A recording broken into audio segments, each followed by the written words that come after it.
Hello everyone, स्वागत है आप सभी का स्टेप टू सक्सेस क्लासेस में। जो यूपी पीसीएस की दो परीक्षाएं आने वाली हैं, एक परीक्षा है आरओ एआरओ रिव्यू ऑफिसर और असिस्टेंट रिव्यू ऑफिसर की, और दूसरी पीसीएस का ही प्रीलिम्स 2024। एक परीक्षा जो है वो फरवरी में है और एक परीक्षा मार्च में है। तो इन दोनों परीक्षाओं को ध्यान में रखते हुए करंट अफेयर्स के प्रैक्टिस सेट हमने स्टार्ट किए हैं, जिसमें से 10 प्रैक्टिस सेट ऑलरेडी कंप्लीट हो चुके हैं। आज के वीडियो में हम 11वां प्रैक्टिस सेट डिस्कस करेंगे। हर एक प्रैक्टिस सेट में 50 क्वेश्चन है, तो 10 प्रैक्टिस सेट हो चुके हैं, मतलब 500 क्वेश्चन हम आपको करंट के ऑलरेडी प्रोवाइड कर चुके हैं। ठीक है, आज के प्रैक्टिस सेट में हम लोग क्वेश्चन नंबर 501 से लेके 550 तक कंटिन्यू करेंगे। तो 550 क्वेश्चन हो जाएंगे इस वीडियो के कंप्लीशन के साथ। और ये क्वेश्चन जो हैं वो करंट अफेयर्स के सबसे महत्वपूर्ण प्रश्नों का संकलन है। जिस तरह से आयोग क्वेश्चन पूछता रहा है पुरानी परीक्षाओं में, उसके बेसिस पर ही करंट अफेयर्स के क्वेश्चंस का कंपाइलेशन किया है। ठीक है, तो ये समहाउ आपकी संपूर्ण तैयारी क्या करेंगे, एंश्योर करेंगे। अगर आप ऑलरेडी करंट अफेयर्स की तैयारी कर चुके हैं तो आपका इन वीडियोस के माध्यम से क्विक रिवीजन हो जाएगा, और यदि आपकी तैयारी बाकी है तो आप इन वीडियोस को देखेंगे तो आपका करंट अफेयर्स का काफी हद तक जो है सिलेबस कंप्लीट हो जाएगा।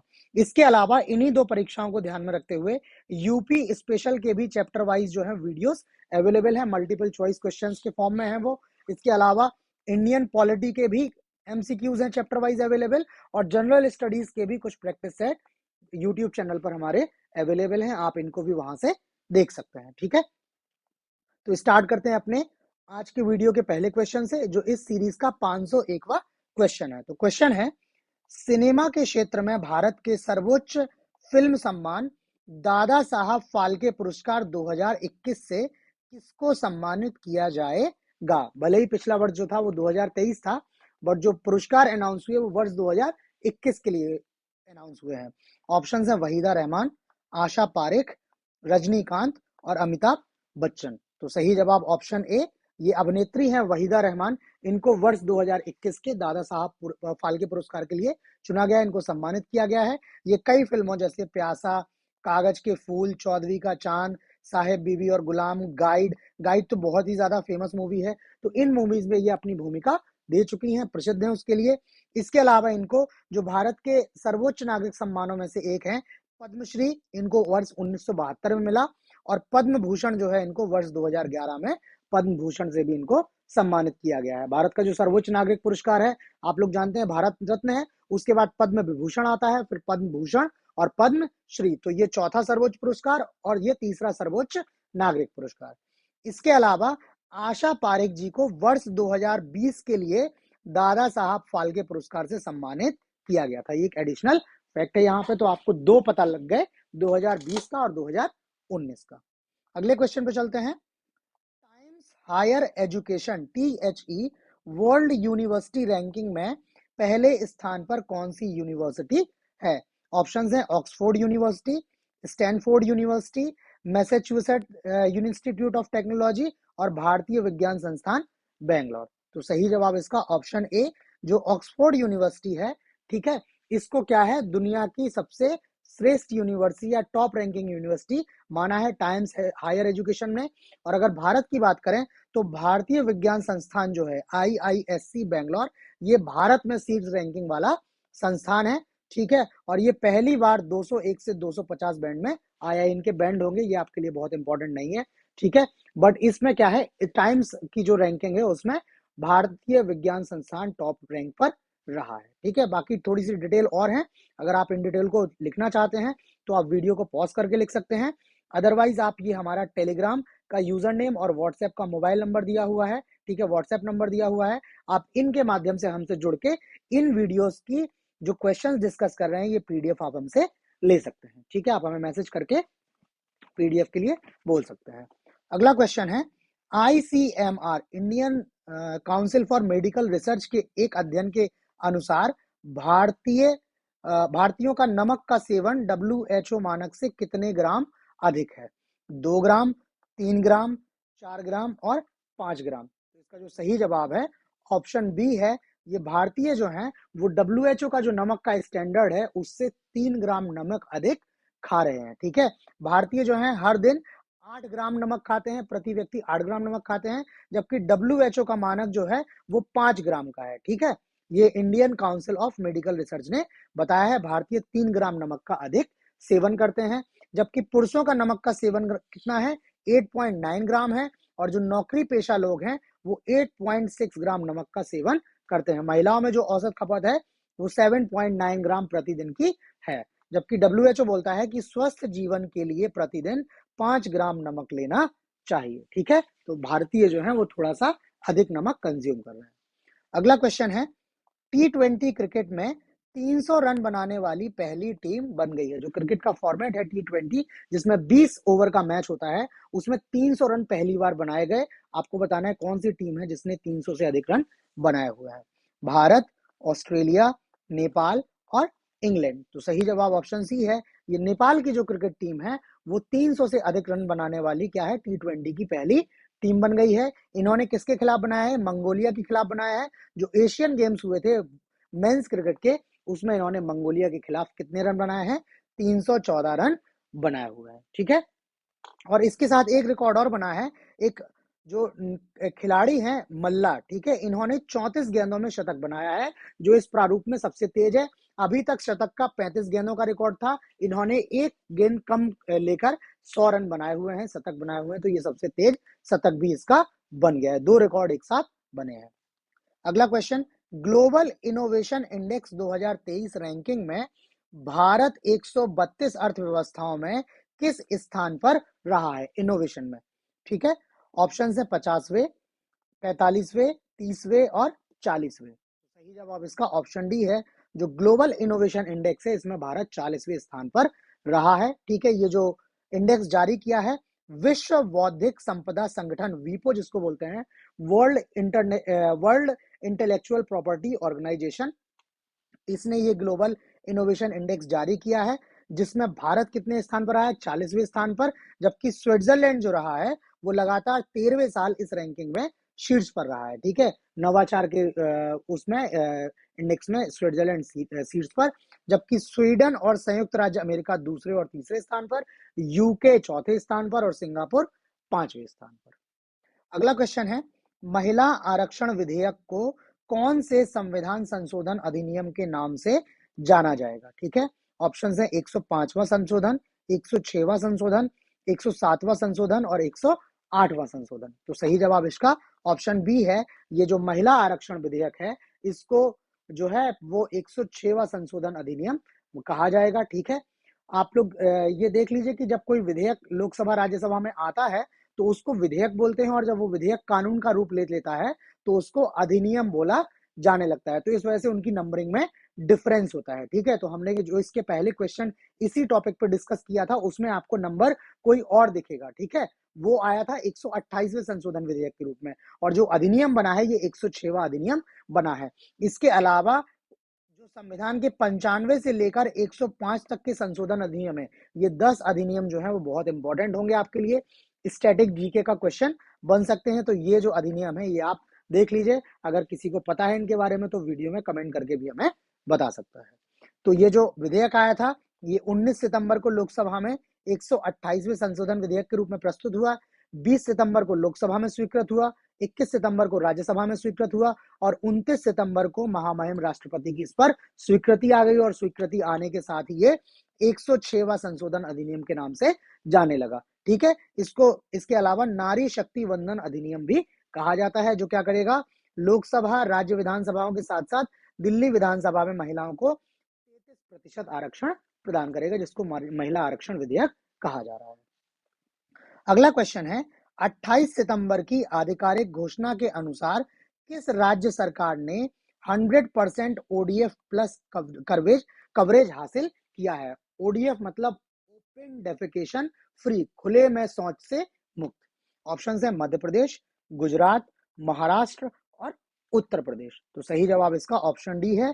ये उत्तर प्रदेश राज्य ने क्या किया है, ये जो है लक्ष्य हासिल किया है, कवरेज हासिल किया है। ये जो स्वच्छ भारत मिशन ग्रामीण है इसका जो फेज 2 था या चरण 2 था उसमें उत्तर प्रदेश ने 100% ओडीएफ प्लस कवरेज हासिल किया है। उत्तर प्रदेश के करीब 95,767 गांवों ने ओडीएफ प्लस का दर्जा प्राप्त किया। ये सभी गांव हैं, जितने भी यूपी में गांव हैं उन सभी ने ये दर्जा प्राप्त किया है। ठीक है, और ओडीएफ प्लस गांव उन गांवों को बोलते हैं जिसने ठोस या तरल अपशिष्ट प्रबंधन प्रणालियों को लागू करने के साथ साथ अपनी खुले में शौच मुक्त ओडीएफ स्थिति को बरकरार रखा है। ठीक है, एक तो यहाँ खुले में शौच नहीं होता है, प्लस यहाँ का जो अपशिष्ट प्रबंधन है वो भी ये अपने लेवल पर करने लगे हैं, तब जाकर ओडीएफ प्लस गांव का दर्जा मिला जाता है। ठीक है, भारत में आज तक की बात करें तो करीब 75% या 4.4 लाख गांवों ने खुद को ओडीएफ प्लस घोषित किया है। ठीक है, तो ये यूपी की परीक्षा है, यूपी का ये क्वेश्चन है, यूपी ने माइलस्टोन अचीव किया है, तो ये परीक्षा के लिए इंपॉर्टेंट है। तो इसी तरह के जो भी हमने क्वेश्चंस इसमें इंक्लूड किए हैं वो इसी तरह के इन्हीं सब चीजों को ध्यान में रखते हुए इंक्लूड किए हैं, जो उनसे रेलिवेंट डिटेल्स हैं उन डिटेल्स को इंक्लूड किया है कि अगर आपसे क्वेश्चन डायरेक्ट ना पूछ के थोड़ा बहुत घुमा के भी पूछा जा सकता है तो आप ऐसी स्थिति में हो कि आप उस क्वेश्चन को हल कर पाए। ठीक, अगला क्वेश्चन देख लेते हैं। एम एस स्वामीनाथन के बारे में निम्न कथनों पर विचार कीजिए। ये भारत की हरित क्रांति के जनक थे। 1971 में इन्हें रेमन मैग्सेसे और 1986 में अल्बर्ट आइंस्टाइन विश्व विज्ञान पुरस्कार से भी सम्मानित किया गया था। 2004 में राष्ट्रीय किसान आयोग के अध्यक्ष के रूप में नियुक्त किया गया था।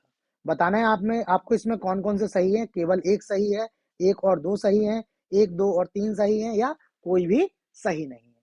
तो सही जवाब इसका ऑप्शन सी है। ये जो भी तीन कथन ऊपर लिखे हैं ये तीनों कथन सही हैं। ये चर्चा में इसलिए रहा है क्योंकि 28 सितंबर 2023 को 98 वर्ष की आयु में चेन्नई में इनका निधन हो गया। अगर इनका पूरा नाम है तो इनका पूरा नाम है मनकोम्बू संबाशिवन स्वामीनाथन, ये इनका पूरा नाम है। इसके अलावा ये कृषि वैज्ञानिक हैं, पादप आनुवांशिकीविद, प्रशासक और मानवतावादी थे। इनको भारत की हरित क्रांति के जनक के रूप में भी जाना जाता है। कृषि आयोग के अध्यक्ष रह चुके हैं, वो क्वेश्चन में डिटेल है। इसके अलावा इनको आर्थिक पारिस्थितिकी के जनक के रूप में भी जाना जाता है। ठीक है, तो ये सारी डिटेल एम एस स्वामीनाथन के बारे में। और जो भी बहुत प्रसिद्ध या प्रोमिनेंट पर्सन्स हैं जिनकी डेथ होती है उस ईयर में, तो उसको लेकर भी क्वेश्चन कभी कभी आयोग पूछ लेता है। तो इस वजह से ये हमने क्वेश्चन इंक्लूड किया। और स्वामीनाथन तो बहुत ज्यादा चर्चित है। ये हरित क्रांति का क्वेश्चन तो कई बार वैसे भी पूछा जा चुका है। अगला क्वेश्चन, चिकित्सा के क्षेत्र में वर्ष 2023 के नोबेल पुरस्कार विजेता हैं। सवांते पावो, कैटालिन कारिको और ड्रू वीसमैन। कैटालिन कारिको और सवांते पावो और ड्रू वीसमैन। तो सही जवाब इसका ऑप्शन बी है। ये कैटलिन कारिको और ड्रू वीसमैन को संयुक्त रूप से वर्ष 2023 के चिकित्सा के नोबेल पुरस्कार से सम्मानित किया गया है। इन्हें क्या है, मैसेंजर आरएनए या एमआरएनए तकनीक जिसने कोविड-19 टीकों का मार्ग प्रशस्त किया था, ठीक है, इनके बेसिस पे ही कोविड-19 के टीके बन पाए, उन पर काम करने के लिए इनको संयुक्त रूप से फिजियोलॉजी या मेडिसिन में 2023 नोबेल पुरस्कार से सम्मानित किया गया है। ये कैटिना कारिको जो हैं ये हंगेरियन अमेरिकी बायोकेमिस्ट हैं और ड्रू वीसमैन जो हैं ये अमेरिकी चिकित्सक वैज्ञानिक हैं। ठीक है, तो नाम भी इनके इंपॉर्टेंट हैं और ये किन किन देशों से संबंधित है ये भी इंपॉर्टेंट है। और कई बार पूछ भी लिया जाता है कि इनको किसके लिए दिया है, तो इनको एमआरएनए तकनीकी पर काम करने के लिए जो है इनको नोबेल पुरस्कार चिकित्सा का दिया गया है। अगला क्वेश्चन, निम्न में कौन रसायन विज्ञान में नोबेल पुरस्कार 2023 विजेताओं में शामिल नहीं है? ऑप्शंस हैं मोंगी जी बावेंडी, लुइस ई ब्रूस, एलेक्सी एकीमोव और मॉर्टिन मेल्डल। तो इसका जो सही जवाब है ऑप्शन डी है। ये मॉर्टल मेंडल जो है इनको रसायन विज्ञान में जो 3 विजेता हैं उनमें ये शामिल नहीं है। जबकि मैंगो जी बेवेंडी, लुइस ई ब्रूस और एलेक्सी एकीमोव, इन तीनों लोगों को संयुक्त रूप से 2023 का रसायन विज्ञान का नोबेल पुरस्कार दिया गया है। इन्होंने क्वांटम डॉट्स की खोज और उनके संश्लेषण के लिए पुरस्कार जीता है। ये क्वांटम डॉट्स जो हैं वो छोटे नैनोकण होते हैं और उनके गुण उनके आकार से निर्धारित, उनका जो साइज है उसके बेसिस पर उनकी जो प्रॉपर्टीज हैं वो डिसाइड होती हैं। तो इनको क्वांटम डॉट्स की खोज के लिए ये पुरस्कार दिया गया है। अगला है, भौतिकी के लिए वर्ष 2023 के नोबेल पुरस्कार विजेताओं में निम्न में से कौन शामिल नहीं है? Pierre Agostini, Ferenc Krausz, Anne L'Huillier और एंटोन जेलिंगर। तो सही जवाब इसका ऑप्शन डी है। ये एंटोन जेलिंगर जो हैं वो इस पुरस्कार विजेताओं की सूची में नहीं है, जबकि पियरे एगोस्टिन, फेरेंक क्रॉस्ज और एनी एल व्हीलर, इन तीनों लोगों को संयुक्त रूप से वर्ष 2023 का भौतिकी का नोबेल पुरस्कार मिला है। ठीक है, इनको किस लिए मिला है? पदार्थ में इलेक्ट्रॉन गतिशीलता के अध्ययन के लिए एटो सेकंड पल्स उत्पन्न करने वाली प्रायोगिक विधियों के लिए इनको भौतिक का नोबेल पुरस्कार दिया हुआ है। ठीक है, इनकी खोज से क्या होगा, हम लोग इलेक्ट्रॉनों की सुपर फास्ट दुनिया में सीधे देख सकते हैं। मतलब एक संभव है कि इलेक्ट्रॉन की जो सुपर फास्ट वर्ल्ड है, जिसके बारे में अभी तक हम लोग केवल थ्योरी बेसिस पे जानते हैं, उसमें हम जाकर देख सकते हैं। इनकी खोज से ये संभव हो पाएगा। ठीक, इसके अलावा ये फेरेंग क्रॉस जो है, ये जर्मनी के भौतिक विज्ञानी हैं, एनी एल व्हीलर स्वीडन से, और पियरे एगोस्टिनी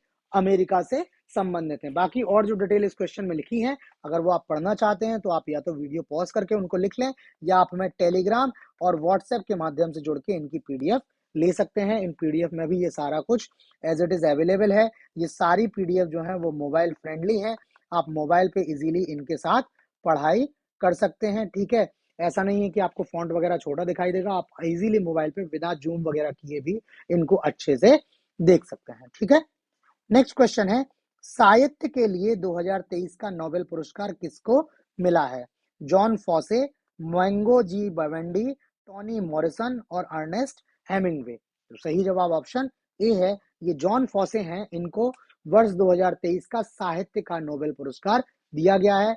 ये नॉर्वेजियन लेखक हैं। ठीक है, और इनको जो पुरस्कार मिला है उनके नवोन्मेषी नाटकों और गद्य के लिए दिया गया है, जो अनकही को आवाज देते हैं। जिन चीजों को कहा नहीं गया जा सकता है, उनको ये इन्होंने अपने नाटकों और गद्यों के माध्यम से प्रस्तुत किया है। ठीक है, इनकी जो रचनाओं का मुख्य विषय है वो मानवीय स्थितियां, ह्यूमन की जो कंडीशंस हैं वो ह्यूमन कंडीशंस पर बेस्ड हैं। ठीक है, रोजमर्रा की ये ऐसी स्थितियों को प्रदर्शित करते हैं जिन्हें लोगों के जीवन में आमतौर पर देखा जा सकता है। ठीक है, तो ये इनके विषय हैं।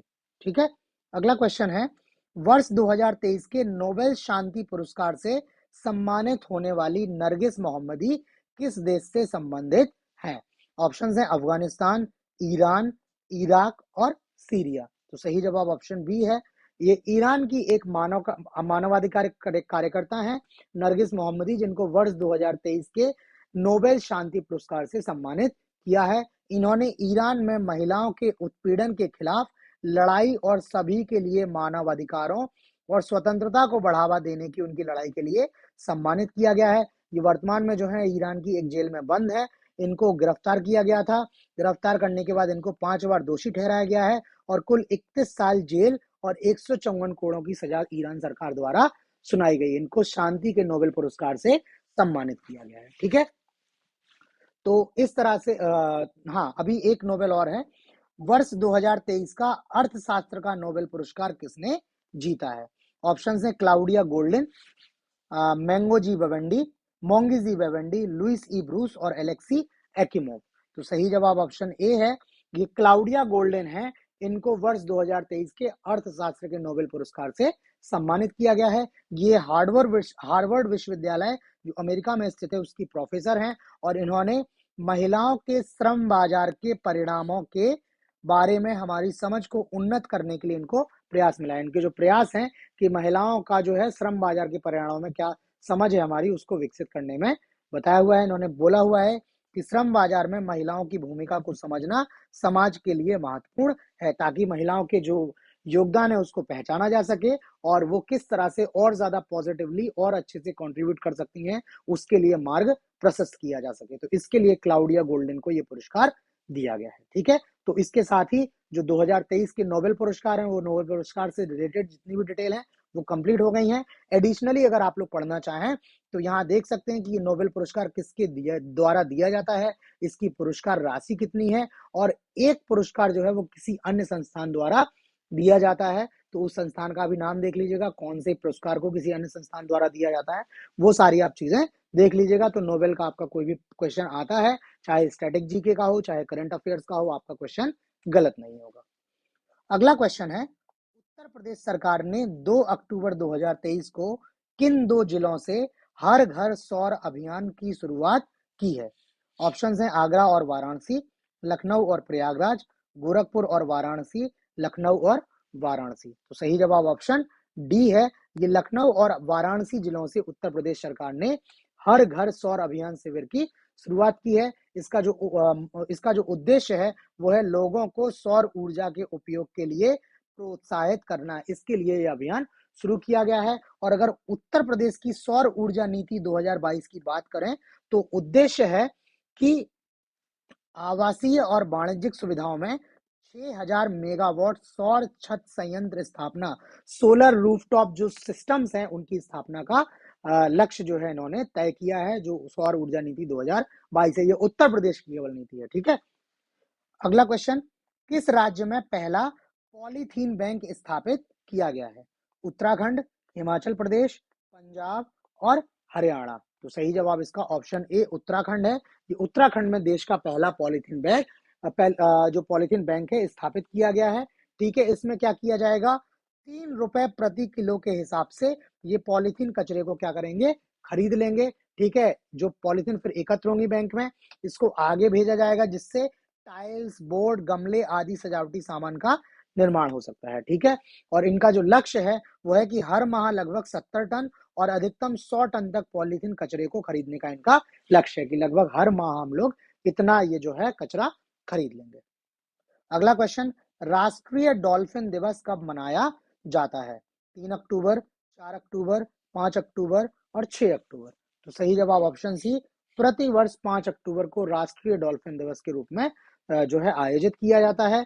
2022 में ही इसको मान्यता दी गई थी, 2022 में, फिर 23 में, अब इस तरह से इसको लगातार जो है वो सेलिब्रेट किया जाएगा। अगर बात करें डॉल्फिन की, तो डॉल्फिन नेपाल, भारत और बांग्लादेश की गंगा, ब्रह्मपुत्र, मेघना और कर्णफुली सांगू नदी प्रणालियों में निवास करती है। मतलब इन नदियों में और इनकी जो सहायक नदियां हैं उनमें ये निवास करती है। ठीक है, भारत सरकार ने 2010 में जो गैंगेटिक गंगेय डॉल्फिन है जो गंगा में पाई जाती है उसको राष्ट्रीय जलीय जीव घोषित किया था। ठीक है, तो ये भी इंपॉर्टेंट हो गया।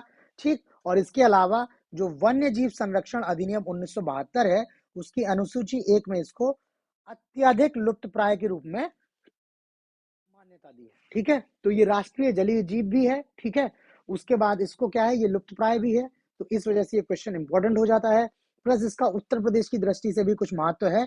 उत्तर प्रदेश सरकार ने 6 अक्टूबर 2023 को, मतलब पिछले ही वर्ष, गंगा डॉल्फिन को राज्य जलीय पशु भी घोषित किया है। तो राष्ट्रीय जलीय पशु और राज्य जलीय पशु ये दोनों घोषित है, इस वजह से उत्तर प्रदेश के लिए तो ये बहुत महत्वपूर्ण है। अगर उत्तर प्रदेश में बात करें तो ये गंगा, यमुना, चंबल, घाघरा, राप्ती और गिरुआ जैसी नदियों में पाई जाती है। और उत्तर प्रदेश में गंगा डॉल्फिन की जो अनुमानित जनसंख्या है वो लगभग 2000 है। ठीक है, तो ये गंगा डॉल्फिन जो है वो यूपी की दृष्टि से महत्वपूर्ण क्वेश्चन है। मेरे हिसाब से इस वर्ष हो सकता है पीसीएस में या आरओ एआरओ इन दो में से किसी एक परीक्षा में इससे क्वेश्चन आना चाहिए। अगला क्वेश्चन, संप्रीति 11 भारत और किस अन्य देश का संयुक्त सैन्य अभ्यास है? नेपाल, श्रीलंका, बांग्लादेश और म्यांमार। तो सही जवाब ऑप्शन सी बांग्लादेश है। भारत और बांग्लादेश के बीच में जो है वो एक वार्षिक संयुक्त सैन्य अभ्यास है। ठीक है, ये क्या है, वार्षिक संयुक्त सैन्य अभ्यास है समृद्धि, और ये हर साल बारी बारी से दोनों देशों में आयोजित किया जाता है। मतलब एक बार बांग्लादेश में तो एक बार भारत में। इस वर्ष इसका जो आयोजन हुआ वो उमरोई मेघालय में आयोजन हुआ। तो अब नेक्स्ट ईयर कहाँ होगा, बांग्लादेश में होगा। ठीक है, इसकी जो शुरुआत हुई थी वर्ष 2009 में हुई थी और ये संप्रीति अभ्यास का 11वां संस्करण है, इसलिए उसके आगे संप्रीति 11 लिखा हुआ है। अगला question, global mobile speed ranking में भारत का स्थान रहा है 44वां, 47वां, 50वां और 55वां। तो सही जवाब ऑप्शन बी है। जो ग्लोबल मोबाइल स्पीड रैंकिंग जारी की गई है उसमें भारत का मोबाइल स्पीड में 47वां जो है स्थान जो है हासिल हुआ है। ये सूचकांक जो है वो सिएटल स्थित एक कंपनी ओकला द्वारा जारी किया गया है। ठीक है, और इसमें भारत की जो औसत डाउनलोड स्पीड है वो सितंबर 2022 में 13.87 एमबीपीएस थी। ये अगस्त 2023 में बढ़कर 50.21 एमबीपीएस हो गई है। अगर औसत डाउनलोड गति की बात करें तो सबसे ज्यादा गति जो है वो गुजरात में है और गुजरात में 512 एमबीपीएस पर सेकंड की एमबीपीएस की स्पीड है। जबकि उत्तर प्रदेश में अगर बात करें तो उत्तर प्रदेश में 19.23 एमबीपीएस की स्पीड है। अगर सूचकांक में टॉप पे बात करें तो यूएई जो है वो इंडेक्स में टॉप पे है, जबकि कतर जो है वो दूसरे स्थान पर और कुवैत तीसरे स्थान पर। इन तीनों देशों की भी स्पीड हमने लिखी हुई है, हालांकि वो आपको बहुत याद रखने की जरूरत नहीं है, लेकिन आप भारत की और भारत में कहां पर शीर्ष स्थान पर है उनके बारे में जानकारी अवश्य रखें। अगला क्वेश्चन, विश्व बैंक ने वित्त वर्ष 2023-24 के लिए भारत की जीडीपी वृद्धि दर कितने प्रतिशत रखी है? 6.6%, 6.5%, 6.3% और 7%। तो सही जवाब ऑप्शन सी है। ये वर्ल्ड बैंक ने भारत का जो जीडीपी ग्रोथ रेट है वो 6.3% रखा हुआ है। ठीक है, रिपोर्ट में बोला हुआ है कि वैसे तो वैश्विक जो वातावरण है वो काफी चुनौतीपूर्ण है, फिर भी जो है भारतीय अर्थव्यवस्था ने जो काफी अच्छा परफॉर्म किया है। ठीक है, भारत में मजबूत जो है वो घरेलू मांग है, पर्याप्त सार्वजनिक बुनियादी ढांचा निवेश भी हो रहा है और इसका मजबूत वित्तीय क्षेत्र इसमें शामिल है और इसके बेसिस पे इन्होंने भारत की रैंकिंग को इतना बरकरार रखा है, जबकि वैश्विक अर्थव्यवस्थाओं की रैंकिंग जो है वो नकारात्मक रूप से प्रभावित हुई है। ठीक है, अगला क्वेश्चन है, वॉशिंगटन डीसी यूएसए में अनावृत डॉक्टर बी आर अंबेडकर की प्रतिमा को नाम दिया गया है। ठीक है, अभी यहाँ पर एक डॉक्टर अंबेडकर की, भारत रत्न डॉक्टर भीमराव अंबेडकर की एक मूर्ति का अनावरण किया गया है, उसका क्या नाम रखा गया है? Statue of equality, statue of justice, statue of unity और स्टैचू ऑफ पीस। तो सही जवाब ऑप्शन ए है। ये जो मूर्ति है इसको स्टैचू ऑफ इक्वेलिटी के नाम से जाना जाएगा। ये प्रतिमा जो है वो 19 फीट की है और इसका अनावरण 14 अक्टूबर 2023 को मैरीलैंड के एकोकेक शहर में किया गया है। ठीक है, और इस मूर्ति के जो निर्माता हैं वो मशहूर कलाकार और मूर्तिकार राम सुतार जी हैं, इन्होंने इसका निर्माण किया है, तो इसको स्टैचू ऑफ इक्वेलिटी के नाम से जाना जाएगा। बाकी आपको बताऊं कि जब हम लोग करंट अफेयर्स के जो डेली करंट अफेयर्स के वीडियोस हैं वो डिस्कस कर रहे थे, तो उसमें भी हमने बताया था कि अभी हाल में आंध्र प्रदेश में एक डॉक्टर अंबेडकर की प्रतिमा का अनावरण हुआ है। ठीक है, उस प्रतिमा को भी जो है वो एक नाम दिया गया है। ठीक, वो आप उसमें देख लीजिएगा, उसमें और भी भारत की जो महत्वपूर्ण प्रतिमाएं हैं उनका भी नाम दिया गया है, वो किससे संबंधित हैं, कहाँ पर स्थित हैं, उनकी भी डिटेल उसमें दी है, तो आप वहां से वो देख सकते हैं। ठीक है, चलते हैं अगले क्वेश्चन पे। नेक्स्ट क्वेश्चन है, एशियाई खेलों की पदक तालिका में भारत ऐतिहासिक 107 पदकों के साथ कौन से स्थान पर रहा है? ऑप्शन है पहले स्थान पर, दूसरे, तीसरे और चौथे। तो इसका जो सही जवाब है ऑप्शन डी है। ये एशियन गेम्स हुए हैं उसमें जो पदक तालिका है उसमें भारत चौथे स्थान पर रहा है। बाकी यहाँ पर टेबल लगाई हुई है, चीन जो है उसने 196 पदक स्वर्ण के जीते हैं और कुल 374 पदक जीतकर पहले रैंक पर है। दूसरे स्थान पर जापान 180 पदकों के साथ, तीसरे स्थान पर दक्षिण कोरिया 185 पदक और चौथे स्थान पर भारत 107 पदक के साथ आया हुआ है। बाकी इसमें जो भारत ने 28 गोल्ड जीते हैं उसमें से कुछ महत्वपूर्ण पदक हमने, कुछ महत्वपूर्ण जो कैटेगरीज हैं वो हमने निकाली हुई हैं अलग, जिनका हो सकता है संभावना प्रश्न की आ जाए। जैसे वुमेन T20 क्रिकेट टीम है, इसने गोल्ड जीता है। क्रिकेट की पुरुष टीम है, उसने गोल्ड जीता है। महिला कबड्डी टीम और पुरुष कबड्डी टीम, दोनों कबड्डी टीमों ने गोल्ड जीता है। भारतीय पुरुष की जो हॉकी टीम है उसने भी गोल्ड जीता है। इसके अलावा नीरज चोपड़ा और अन्नू रानी ने भाला फेंक में गोल्ड जीता है। पलक गुलिया 10 मीटर एयर में और तजिंदर पाल सिंह तूर जो है वो गोला फेंक में, यहाँ पर डैश लगाना रह गया। पारुल चौधरी 500 मीटर दौड़, अभिनीत सावले 3000 मीटर दौड़, पारुल चौधरी 5000 मीटर दौड़ और ज्योति सुरेखा वेन्नम तीरंदाजी में, ओजस प्रवीण देवताले ये भी तीरंदाजी में। तो ये महत्वपूर्ण है, हो सकता है इनसे कोई क्वेश्चन पूछ लिया जाए, इनका नाम पूछ लिया जाए। ठीक, अगले क्वेश्चन पे चलते हैं। नेक्स्ट क्वेश्चन है, अखिल भारतीय पुलिस विज्ञान कांग्रेस 2023 का आयोजन कहाँ किया गया है? ऑप्शन है लखनऊ, हैदराबाद, देहरादून और मुंबई। तो सही जवाब इसका ऑप्शन सी, ये अखिल भारतीय पुलिस विज्ञान कांग्रेस 2023 का आयोजन देहरादून में 7 अक्टूबर को किया गया है। और आयोजन की जो थीम थी वो है पुलिसिंग इन अमृत काल, जो अभी चल रहा है वो अमृत काल चल रहा है, तो पुलिसिंग इन अमृत काल थीम पर किया गया है। और इसमें जो चर्चा हुई है, ठीक है, उसमें जो 6 विषयों का चयन किया गया है वो 6 विषय यहाँ पे लिखे हुए हैं, आप चाहे पॉज करके इनको लिख सकते हैं। ठीक है, या वीडियो की आप टेलीग्राम व्हाट्सएप के माध्यम से पीडीएफ लेके और कर सकते हैं। अगले क्वेश्चन पे चलते हैं। भारतीय पुरुष हॉकी टीम ने एशियाई खेलों में कौन सा पदक जीता है? ये तो हम कर चुके हैं क्वेश्चन ऑलरेडी, अभी बताया कि जो पुरुष हॉकी टीम ने गोल्ड जीता है, स्वर्ण पदक जीता है, इन्होंने इसको जापान को हराकर ये गोल्ड जीता है और ये भारतीय टीम का चौथा स्वर्ण पदक है। मतलब एशियन गेम्स में 3 बार स्वर्ण पदक ऑलरेडी आ चुके हैं, 1966, 1998 और 2014 में भारतीय हॉकी टीम जो है वो गोल्ड ला चुकी है। हॉकी इसलिए भी इंपॉर्टेंट हो जाता है क्योंकि हमारे देश का जो है ये राष्ट्रीय खेल है, ठीक है। और इसके साथ ही क्या है, अगले साल जो पेरिस में ओलंपिक होने हैं उसके लिए भी हॉकी की टीम ने क्वालिफाई कर लिया है। तो ये दोनों तरह से जो है महत्वपूर्ण प्रश्न है। अगला क्वेश्चन, किस स्थल को भारत के पहला हरित ऊर्जा पुरातत्व स्थल बनने का गौरव हासिल हुआ है? अजंता की गुफाएं, बृहदीश्वर मंदिर और तट मंदिर मल्लापुर। तो इसके जो सही जवाब है ऑप्शन डी है। ये जो मल्लापुरम पे तट मंदिर हैं जिनको शोर टेम्पल्स भी बोलते हैं, ठीक है, इनको पहले हरित ऊर्जा पुरातत्व स्थल बनने का जो है इनको गौरव हासिल हुआ है। ये तमिलनाडु में, और तमिलनाडु में भी महाबलीपुरम के जो तट मंदिर हैं, ठीक है, मल्लापुरम में स्थित है, इनको जो है ग्रीन, इन्होंने क्या किया है, ग्रीन हेरिटेज प्रोजेक्ट के सफल कार्यान्वयन के माध्यम से इनको जो है ये उपलब्धि मिली है। इसमें क्या किया है इन्होंने कि मंदिर को रोशन करने के लिए जो भी आवश्यक ऊर्जा है वो सभी ऊर्जा सौर ऊर्जा संयंत्रों के माध्यम से उत्पन्न की जाती है।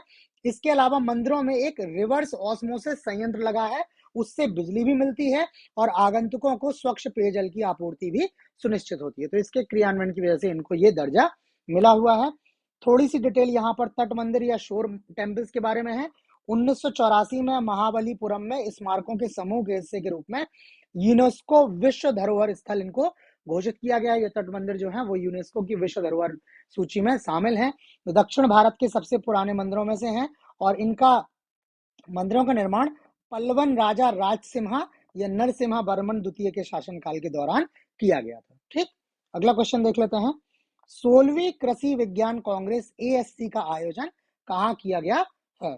ऑप्शन है तमिलनाडु, केरल, नई दिल्ली और गुजरात। तो सही जवाब इसका ऑप्शन बी केरल है। जो 16वीं विज्ञान कृषि विज्ञान कांग्रेस है उसका आयोजन केरल, और केरल में कोच्चि में इसका आयोजन हुआ है 10 अक्टूबर 2023 को। इसका जो उद्देश्य है भारत की कृषि खाद्य प्रणालियों को टिकाऊ उद्यमों में बदलने के बारे में एक वैज्ञानिक चर्चा तैयार करना। ठीक है, ये पहली बार केरल में आयोजित की गई है।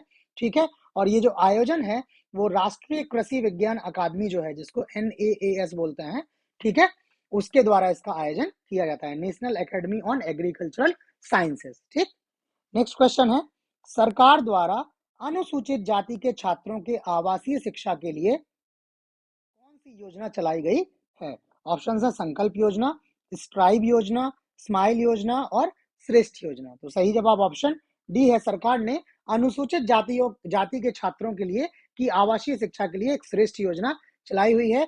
ये श्रेष्ठ का फुल फॉर्म आप देख लीजिए, scheme for residential education for students in high class in targeted areas. ठीक है, इसका जो योजना का आरंभ किया है वो सामाजिक न्याय और अधिकारिता मंत्रालय ने इसका आयोजन किया है। ये इसका मुख्य उद्देश्य दिया है, ये लक्ष्य दिया है। तो आप दोनों को या तो वीडियो पॉज करके लिख सकते हैं या PDF के माध्यम से इसको पढ़ सकते हैं। इसकी श्रेष्ठ की जो फुल फॉर्म है ये सबसे ज्यादा इंपॉर्टेंट है। नेक्स्ट है, चर्चित डाकार घोषणा किस क्षेत्र से संबंधित है? गरीबी उन्मूलन, महिलाओं के अधिकार, जलवायु परिवर्तन और स्वास्थ्य सुधार।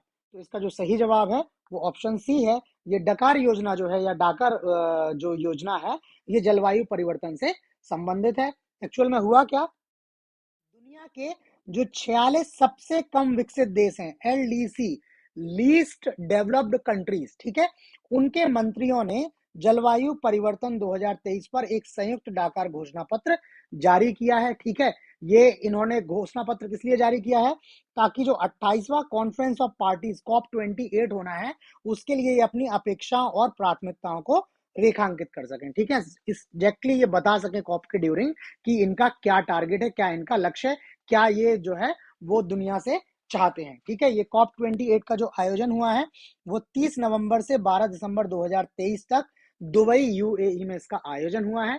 ठीक है, बाकी इसके बारे में जो COP28 में जो कुछ रहा है उसके बारे में भी अभी क्वेश्चन आगे आएगा। ठीक, इसके बाद इन्होंने इसमें क्या किया है, इन्होंने कहा है कि विकसित देशों को 2025 तक अनुकूलन वित्त को कम से कम दोगुना करने के लिए एक स्पष्ट रोड मैप प्रस्तुत करना होगा। ठीक है, पहले थोड़े इसके चलते हैं।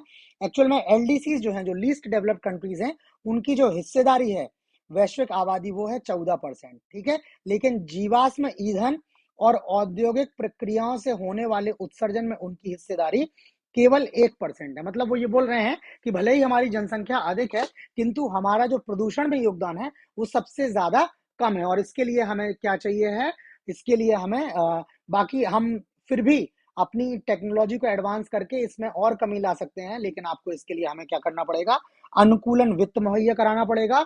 और जो अभी आप मुहैया करा रहे हैं उसको आपको उसकी अमाउंट को बढ़ाकर 2 गुना के आसपास करना है। ठीक है, तो ये इन्होंने बोला हुआ है। मेन इसका डाकर घोषणा पत्र का जो है इंपॉर्टेंट फैक्ट है वो यही है। बाकी डिटेल आप पॉज करके या पीडीएफ के थ्रू ले सकते हैं। अगला question, IMF international monetary fund ने भारत की फाइनेंशियल ईयर 2024 जीडीपी वृद्धि दर का अनुमान 20 आधार अंक बढ़ाकर कितने प्रतिशत कर दिया है? 6.1, 6.2, 6.0 और 6.3। तो सही जवाब जो है इसका ऑप्शन डी। ये आईएमएफ ने जो वित्तीय वर्ष 24 है उसके लिए भारत की जीडीपी वृद्धि दर का लक्ष्य 6.1 से बढ़ाकर 6.3% कर दिया है। पहले 6.1 था, अब 6.3 कर दिया है। ठीक है, और इन्होंने क्या किया है, जो इनकी नवीनतम विश्व आर्थिक आउटलुक है उसने 2023 के लिए वैश्विक वृद्धि पूर्वानुमान को 3%, जबकि 2004 के लिए 2024 के लिए 2.9% रखा है। ठीक, 2023 के लिए 3% और 2024 के लिए 2.9%। अगला क्वेश्चन है, इजराइल हमास संघर्ष क्षेत्र से भारतीय नागरिकों को निकालने के लिए कौन सा ऑपरेशन लॉन्च किया गया है? ऑप्शन है operation Ganga, operation Kaveri, operation Ajay और ऑपरेशन दोस्त। तो इसका जो सही जवाब है ऑप्शन सी है। ये भारत ने एक ऑपरेशन अजय चलाया है जिसके तहत इन्होंने अपने इजराइल से अपने नागरिकों को वापस लौटाया हुआ है। ठीक है, इसके अलावा यूक्रेन में जब संघर्ष स्टार्ट हुआ था तो वहां से भारत ने अपने नागरिकों और छात्रों को वापस लाने के लिए ऑपरेशन गंगा शुरू किया था। तो ये ऑपरेशन अजय और ऑपरेशन गंगा, ये दो नाम आपके लिए बहुत इंपॉर्टेंट है। ये संभावित प्रश्नों में से एक हो सकते हैं क्योंकि ये जो है वो बहुत चर्चा में रहा है। और इस समय जो है वो पूरा देश चिंताग्रस्त था कि जिनके बच्चे, जिनके लोग, जिनके परिवार के लोग वहां फंसे हुए हैं वो किस तरह से अपने देश में लौट कर आ सकते हैं। अगला क्वेश्चन है, किस भारतीय खिलाड़ी को लॉरियस का एम्बेसडर नियुक्त किया गया है?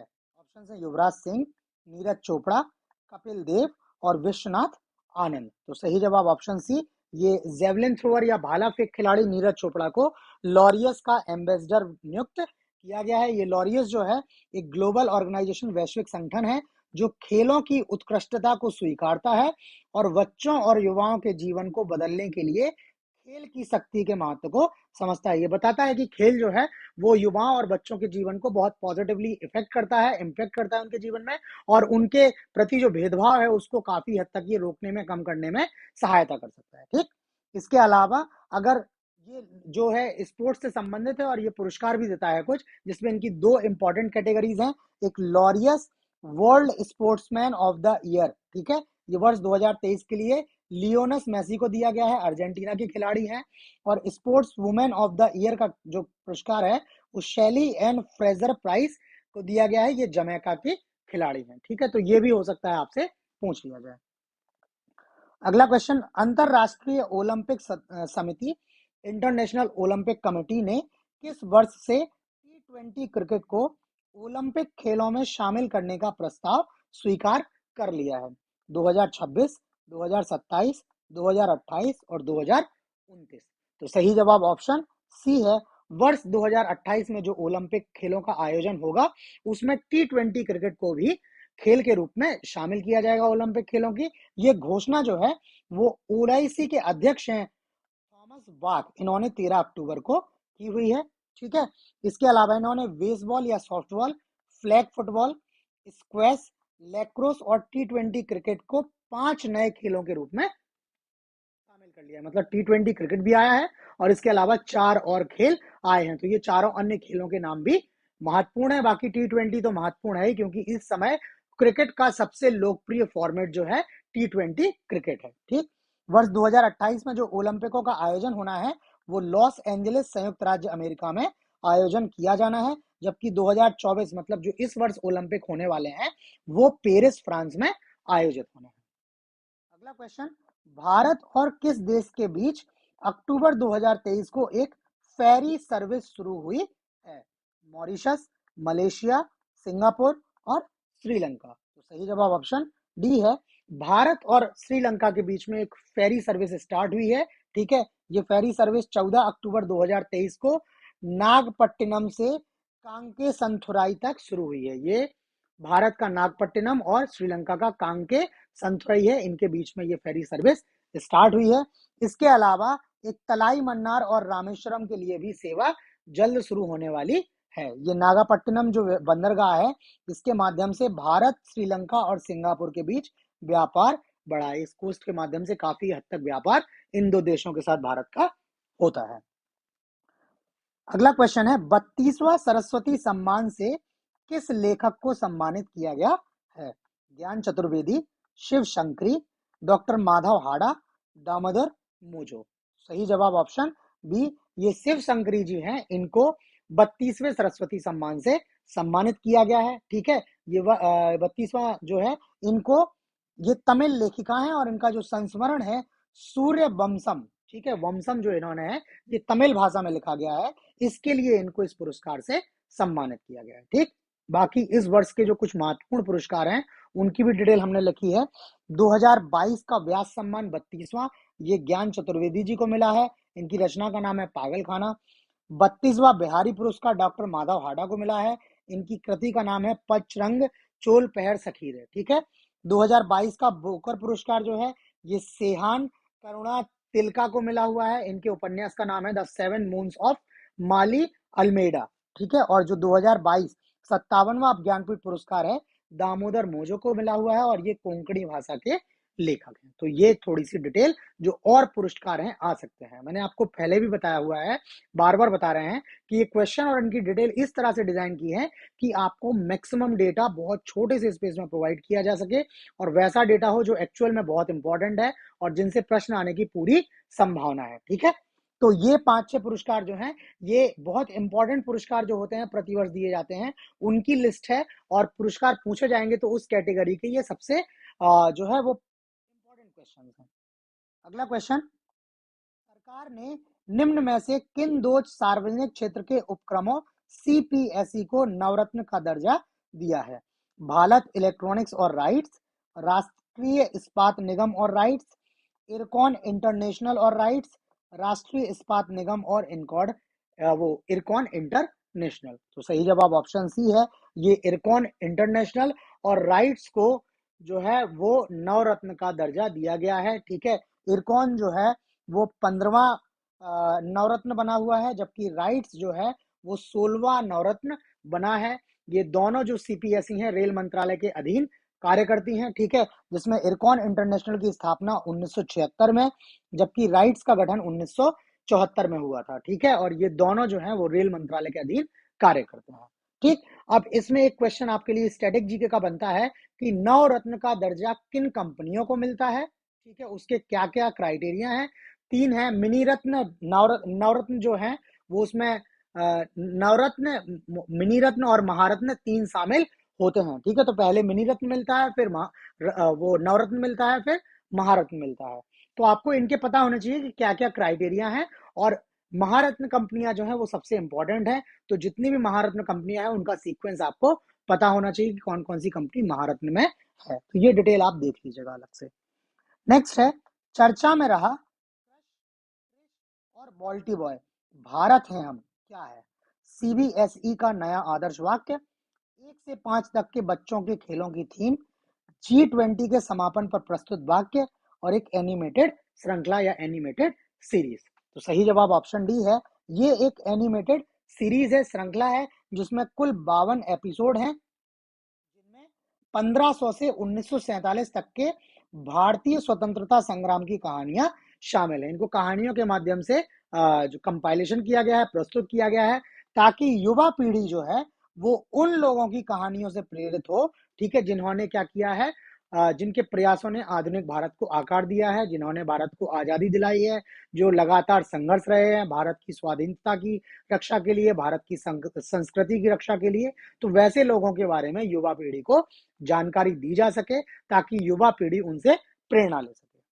अगला question, the book of life, my dance with Buddha for success पुस्तक के लेखक कौन है? ऑप्शन है संजीव सान्याल, सलमान रुश्दी, अमिताभ कांत और विवेक अग्निहोत्री। तो सही जवाब इसका ऑप्शन डी, ये विवेक अग्निहोत्री जी हैं। इन्होंने पुस्तक लिखी है the book of life, my dance with Buddha for success. इसके अलावा इस वर्ष की कुछ इंपॉर्टेंट पुस्तकें हैं, उनका भी नाम लिखा हुआ है। Made in India 75 years of business and enterprise, ये अमिताभ कांत की किताब है, ये नीति आयोग से संबंधित है, इनके बारे में क्वेश्चन आता है। विक्ट्री सिटी जो किताब है वो सलमान रुश्दी की है, ये काफी चर्चित लेखक हैं, काफी विवादास्पद भी हैं, ठीक है, तो इनका नाम भी महत्वपूर्ण हो जाता है। अंबेडकर अ लाइफ, शशि थरूर जी ने पुस्तक लिखी है। और एक पुस्तक है revolutionaries, the other story of how India one it's freedom, ये संजीव सान्याल जी की किताब है। तो ये महत्वपूर्ण किताब है, ठीक है। अगला क्वेश्चन, ग्लोबल हंगर इंडेक्स 2023 में भारत किस स्थान पर रहा है? 108वें, 110वें, 111वें और 115वें। तो सही जवाब ऑप्शन सी है। ये जो ग्लोबल हंगर इंडेक्स है उसमें भारत 111वें स्थान पर आया हुआ है। और इस वर्ष क्या है, भारत की रैंकिंग 4 अंक फिसल गई है। 2022 में भारत को 107वें स्थान पर रखा गया था, जबकि 2023 में भारत को 111वें स्थान पर रखा गया है।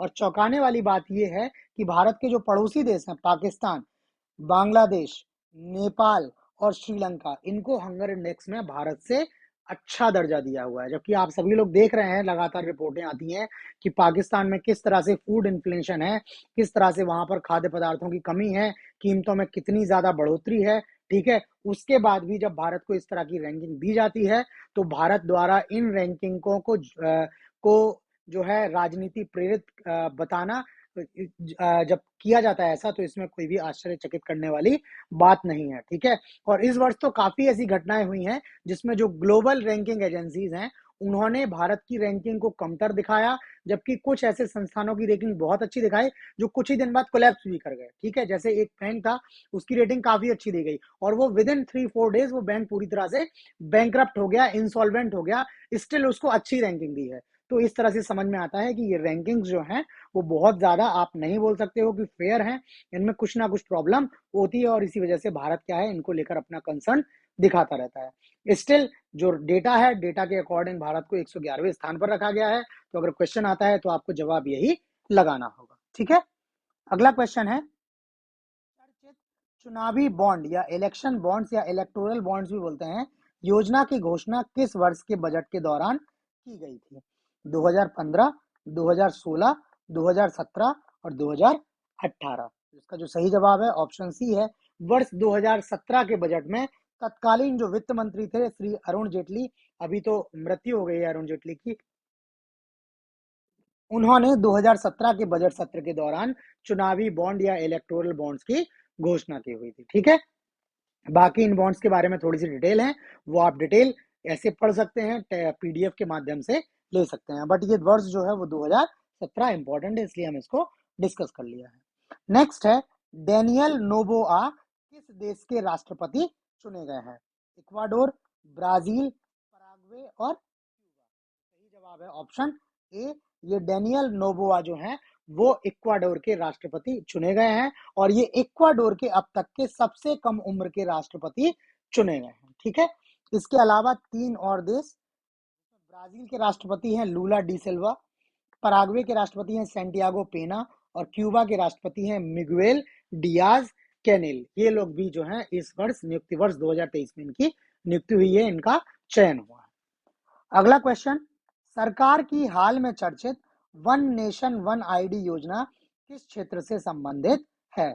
विद्यार्थियों के लिए, नागरिकता का प्रमाण, आवास का प्रमाण, सब्सिडी पात्रता का प्रमाण। सही जवाब ऑप्शन ए, ये जो वन नेशन वन आईडी है ये विद्यार्थियों के लिए एक नए तरह का आईडी कार्ड है, जिसकी घोषणा राष्ट्रीय शिक्षा नीति 2020 के एक हिस्से के रूप में की गई है, जिसमें प्री प्राइमरी से लेकर उच्च शिक्षा तक के प्रत्येक छात्र के लिए एक विशिष्ट पहचान संख्या जो है इनको जारी की जाएगी। इस पहचान संख्या को अपार बोला जाएगा, automated permanent academic account registry, ये इनको एक नंबर दिया जाएगा जो क्या करेगा, इस प्री प्राइमरी से लेकर उच्च शिक्षा तक बच्चों की क्या है, छात्रों की शैक्षणिक यात्रा और उपलब्धियों पर नजर रखने के साथ साथ इनके परीक्षा परिणाम, लर्निंग आउटकम, ओलंपियाड या खेलों में उपलब्धियां आदि को भी संग्रहित करने में मदद करेगा। आपको एक प्रॉपर नंबर के थ्रू सारी कुछ किसी के बारे में जानकारी मिल सकती है। ठीक है, तो इससे क्या है, ट्रांसपेरेंसी भी बढ़ेगी। ठीक है, जो बहुत सारे वेरिफिकेशन वगैरह हैं, जहां पर कोई इशू होता है तो वो वेरिफिकेशन वगैरह भी इजीली किए जा सकते हैं। अगला क्वेश्चन, भारत में हाल में तिलापिया पार्वो वायरस कहां पाया गया है? केरल, तमिलनाडु, आंध्र प्रदेश और तेलंगाना। तो सही जवाब ऑप्शन बी है। ये जो तिलापिया पार्वो वायरस के नए केसेस जो हैं वो तमिलनाडु में मिले हैं। तमिलनाडु के रानीपेट जिले के वालजहा में तालाबों में तिलापिया पार्वो वायरस की सूचना मिली है। ये क्या करता है वायरस? मीठे पानी की मछली की प्रजाति है, ये तिलापिया को प्रभावित करता है और इनकी भारी मृत्यु दर का कारण करता है। ठीक है, ये एक्चुअल में 1950 के दशक में मोजाम्बिक से आया हुआ था भारत में। ठीक है, इसका ओरिजिन मोजाम्बिक मानते हैं और मोजाम्बिक से ये भारत में आया हुआ था। ठीक है, और ये मछलियों को बहुत ज्यादा जो है वो नुकसान पहुंचाता है, इसलिए ये चर्चा में रहा है। अगला क्वेश्चन, केंद्र सरकार द्वारा विपणन वर्ष 2024-25 के लिए मसूर का न्यूनतम समर्थन मूल्य रखा है, मिनिमम सपोर्ट प्राइस है, जिसको एमएसपी भी बोलते हैं। 5,650, 5,800, 6,425 और 5,335। तो इसका सही जवाब ऑप्शन ए है। जो मसूर का न्यूनतम समर्थन मूल्य रखा गया है वो 5,650 रखा गया है। ठीक है, और इसके सपोर्ट प्राइस में सबसे ज्यादा बढ़ोतरी 425 रुपए प्रति क्विंटल की बढ़ोतरी इसमें की गई है। ठीक है, इसके अलावा जो है इन्होंने विपणन सत्र 2024-25 के लिए जो अनिवार्य रबी फसलें हैं उनके एमएसपी में वृद्धि केंद्रीय बजट 2018-19 में घोषणा के अनुरूप की है। ठीक है, 2018-19 के बजट में घोषणा की गई थी कि जब एमएसपी में वृद्धि की जाएगी तो जो भारित औसत उत्पादन लागत है इसके कम से कम 1.5 गुना के स्तर पर निर्धारित किया जाएगा। उसी के बेसिस पे इस वर्ष 2024-25 के लिए रबी फसलों की एमएसपी में वृद्धि की गई है। डिटेल्स है यहाँ पर किसकी किसकी वृद्धि हुई है। ठीक है, तो गेहूं का 2023 के लिए 2125, 24-25 के लिए 2275। इस तरह से ये पूरी लिस्ट लिखी है जिसमें इंपॉर्टेंट फसलों के हमने एमएसपी दिए हुए हैं। ये आप पढ़ सकते हैं, इससे भी कई बार क्वेश्चन आता है। ठीक है, अगला क्वेश्चन, यूपी सरकार द्वारा 3 दिवसीय श्री अन्न महोत्सव एवं राज्य स्तरीय बाजरा कार्यशाला का आयोजन कहाँ किया गया है? आगरा, प्रयागराज, कानपुर और लखनऊ। सही जवाब ऑप्शन डी है। ये श्री अन्न महोत्सव और राज्य स्तरीय बाजरा कार्यशाला का आयोजन लखनऊ में किया गया और ये लखनऊ में 27 से 29 अक्टूबर के बीच में किया गया। बाजरा के उपयोग को बढ़ावा देने के उद्देश्य से इसको किया गया। 2023 को अंतरराष्ट्रीय बाजरा वर्ष या इंटरनेशनल ईयर ऑफ मिलेट्स के रूप में भी मनाया जा रहा है। ठीक है, 2018 में भारत सरकार द्वारा बाजरा को पोषक अनाज के रूप में अधिसूचित किया गया था और भारत बाजरा का सबसे बड़ा उत्पादक देश है। ठीक है, मोटे अनाजों को भी काफी ज्यादा प्रमोट किया जा रहा है और ये जो आयोजन हुआ है उत्तर प्रदेश में हुआ है। इस तरह से ये उत्तर प्रदेश की परीक्षाओं के करंट अफेयर्स के लिए बहुत महत्वपूर्ण क्वेश्चन है। ठीक है, बाकी इस तरह से मैं आपको बताता जा रहा हूँ क्वेश्चंस कि ये इंपॉर्टेंट है, ये इंपॉर्टेंट है। अगर आप लोग कमेंट करके हमें नहीं बताएंगे कि आपको इनमें कोई डाउट है, अगर कुछ है, तो ये इस तरह से मोनोलॉग चलता रहेगा, हमें पता नहीं लगेगा कि आप ठीक से समझ पा रहे हैं नहीं है। तो इस वजह से अगर आपको कहीं कोई क्वेरी है तो आप हमें कमेंट करके या आप हमें टेलीग्राम व्हाट्सएप पे मैसेज करके आप हमें कर सकते हैं। ठीक है, किसी भी तरह का आप संकोच मत कीजिएगा। आप अगर हमें टेलीग्राम व्हाट्सएप पे मैसेज करके कोई चीज पूछते हैं तो वो आपके और संस्थान के बीच में रहेगी, उसका किसी तरह का कोई भी पब्लिसाइज नहीं किया जाएगा। तो आप लोग एकदम निसंकोच होकर कुछ भी हमसे पूछ सकते हैं इन वीडियोस के बारे में। ठीक है, अगला क्वेश्चन है, भारत ने किस वर्ष तक चंद्रमा पर अंतरिक्ष यात्री भेजने का लक्ष्य रखा है? 2030, 2035, 2040 और 2045। तो सही जवाब ऑप्शन सी है।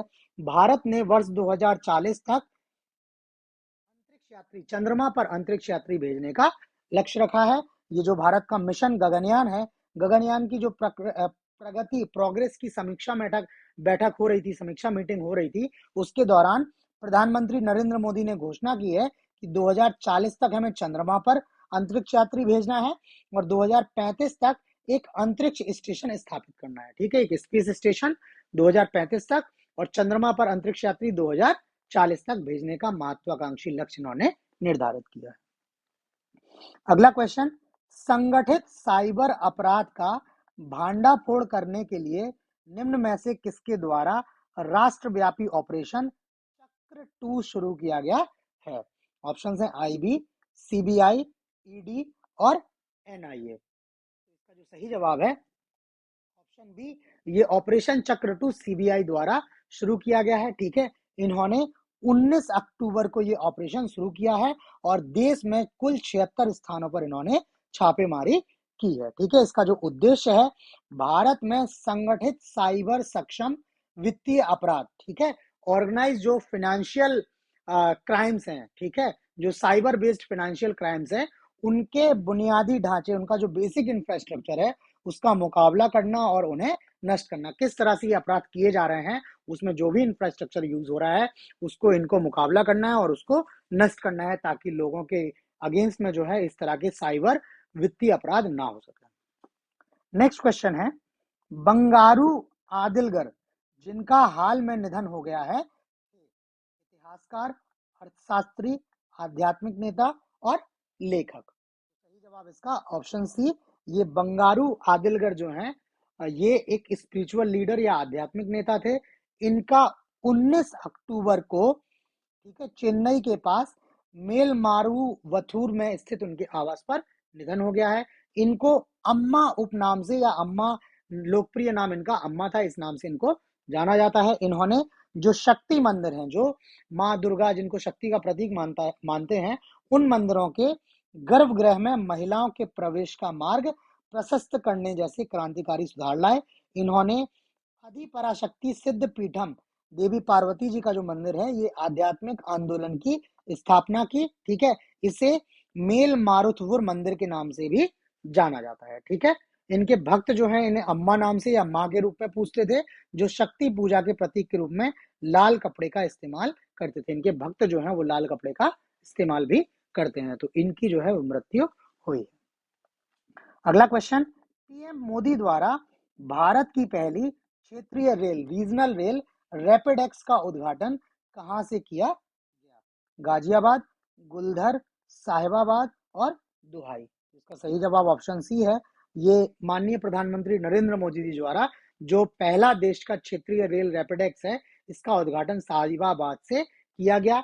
ये पहला फेज था इसका, जो 17 किलोमीटर लंबा है, और इसमें कुल 5 स्टेशन है, साहिबाबाद, गाजियाबाद, गुलधर, दुहाई और दुहाई डिपो, ये 5 स्टेशन है। अच्छा, ये इंपॉर्टेंट ये है, ये साहिबाबाद उत्तर प्रदेश में आता है, भले ही एनसीआर का हिस्सा है, बट उत्तर प्रदेश का है, और उत्तर प्रदेश में देश की पहली रीजनल रेल का उद्घाटन हुआ है। तो ये नॉर्मल सी बात है, उत्तर प्रदेश की परीक्षाओं के लिए बहुत इंपॉर्टेंट क्वेश्चन हो जाता है, ठीक है। और इसमें जो ट्रेनें आएंगी, उनकी गति 160 किलोमीटर प्रति घंटे तक की रहने वाली है, और हर 15 मिनट के अंतराल पर एक ट्रेन आएगी। इसमें करीब 1700 यात्रियों को ले जाने की क्षमता है। 6 कोच होंगे, और इन 6 कोचों में से एक कोच जो है वो प्रीमियम कोच के रूप में भी इसमें शामिल किया जाएगा। ये जो है वो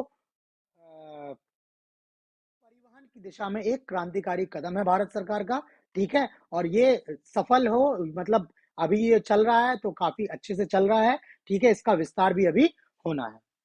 नेक्स्ट है, संयुक्त राष्ट्र विश्व पर्यटन संगठन ने किस गांव को सर्वश्रेष्ठ पर्यटन गांवों में से एक के रूप में सम्मानित किया है? धोरडो गांव, लाड़पुरा, कोंगथोंग, पोंचेपल्ली, ठीक है।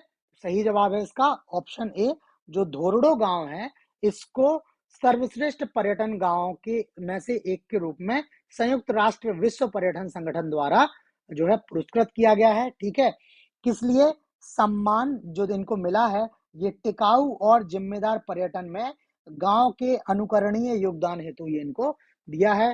धोरडो जो है, ये कच्छ के सफेद रण के बगल में स्थित एक छोटा सा गांव है, और सर्दियों में वार्षिक रण उत्सव की मेजबानी के लिए जाना जाता है। जो रण उत्सव होता है कच्छ में, उसकी मेजबानी इसी गांव द्वारा की जाती है, इसी गांव में इसका आयोजन किया जाता है, ठीक है। इसको एक स्थायी ग्रामीण पर्यटन स्थल के रूप में विकसित किया गया है, जिससे यह वैश्विक पर्यटन मानचित्र पर आ गया है, ठीक है। 2021 में UNWTO ने सर्वश्रेष्ठ पर्यटन गांव पुरस्कार लॉन्च किया हुआ था, धोरेडो गांव को मिला हुआ है। और ये धोरेडो गांव का पुरस्कार इसलिए भी इंपॉर्टेंट है बिकॉज अभी जो रिपब्लिक डे की परेड हुई है, ठीक है, उस परेड में जो गुजरात की तरफ से झांकी आई है उसमें इन्होंने धोरेडो गांव को प्रदर्शित किया है। बहुत सारे राज्य जो हैं वो प्रदर्शनियां निकालते हैं, ठीक है, टेबलू होते हैं उनके, तो जो गुजरात का टेबलो था उसमें उन्होंने धोरेडो गांव को प्रदर्शित किया है, तो ये और ज्यादा महत्वपूर्ण हो जाता है। अगला क्वेश्चन, उत्तर प्रदेश राज्य के पहले मिशन शक्ति कैफे का उद्घाटन किस जिले में किया गया है? लखनऊ, रायबरेली, गोंडा और गोरखपुर। तो सही जवाब ऑप्शन सी है। जो उत्तर प्रदेश का पहला मिशन शक्ति कैफे है इसका उद्घाटन गोंडा में किया गया है। ये उद्घाटन 22 अक्टूबर को इसका उद्घाटन किया गया है, ठीक है। इसका जो संचालन है वो स्वयं सहायता समूह के सदस्यों द्वारा किया जाता है। इसका जो मुख्य उद्देश्य है महिलाओं को सशक्त बनाना और छात्रों को पौष्टिक भोजन प्रदान करना। ये जो एक्चुअल में कैफे स्थापित होने हैं, ये कैफे की स्थापना स्कूलों और कॉलेजों में की जाएगी और जो महिलाओं द्वारा स्वयं सहायता समूह चलाए जा रहे हैं उनको इनकी जो है ओनरशिप दी जाएगी, ठीक है। तो इससे क्या होगा, महिलाओं को क्या करेगा, महिलाओं को क्या मिलेगा, वित्त मिलेगा, पैसा आएगा, फाइनेंशियली इंडिपेंडेंट होंगी और छात्रों को स्कूलों और कॉलेजों में क्या मिलेगा, पौष्टिक भोजन मिलेगा। तो एक तीर से जो दो शिकार वाली बात है वैसी ये स्कीम उत्तर प्रदेश सरकार द्वारा की गई है, ठीक है। इसकी जो शुरुआत है वो सरकारी सहायता प्राप्त एक स्कूल है श्री लाल बहादुर शास्त्री कॉलेज, ठीक है। इस कॉलेज, ये गोंडा में कॉलेज है, इस कॉलेज से इसकी जो है शुरुआत की गई है और ऐसे कैफे पूरे राज्य भर में खोलने का ये उद्देश्य है सरकार का, ठीक। तो इसके साथ जो हमारा करंट अफेयर्स के प्रैक्टिस सेट है, हमारा 11वां प्रैक्टिस सेट कंप्लीट हो गया। करंट अफेयर्स के जो मोस्ट इंपॉर्टेंट 550 क्वेश्चंस हम आपको अभी तक प्रोवाइड कर चुके हैं। अभी आगे और वीडियो आएंगे। मैंने आपको बताया है कि जो आरओ एआरओ की परीक्षा होगी उसके लिए 15 जनवरी तक जितना करंट अफेयर्स के क्वेश्चन होंगे 15 जनवरी 2024 तक वो हम प्रोवाइड करेंगे। और पीसीएस का जो प्री आने वाला है उसके लिए 15 फरवरी तक जितने भी करंट अफेयर्स के क्वेश्चन होंगे वो हम आपके साथ डिस्कस करेंगे ताकि इन दोनों परीक्षा में आपका करंट का कोई भी क्वेश्चन मिस ना हो पाए। आप इंश्योर करने की कोशिश कर रहे हैं कि आपका वो क्वेश्चन सही हो। तो अभी आप संस्थान से जुड़े रहें, आगे भी वीडियोस देखते रहें। और ये वीडियो आपको कैसा लगा हमें लाइक करके कमेंट करके जरूर बताएं। इनकी पीडीएफ के लिए आप हमें टेलीग्राम और व्हाट्सएप पर मैसेज कर सकते हैं, ठीक है। साथ ही साथ आप चैनल को सब्सक्राइब करके और नोटिफिकेशन ऑन करके रखें ताकि नए अपडेट्स आपको टाइमली पता लगता रहे, ठीक है। तो आज इतना ही, नए क्वेश्चंस के साथ कल मिलते हैं, तब तक के लिए धन्यवाद।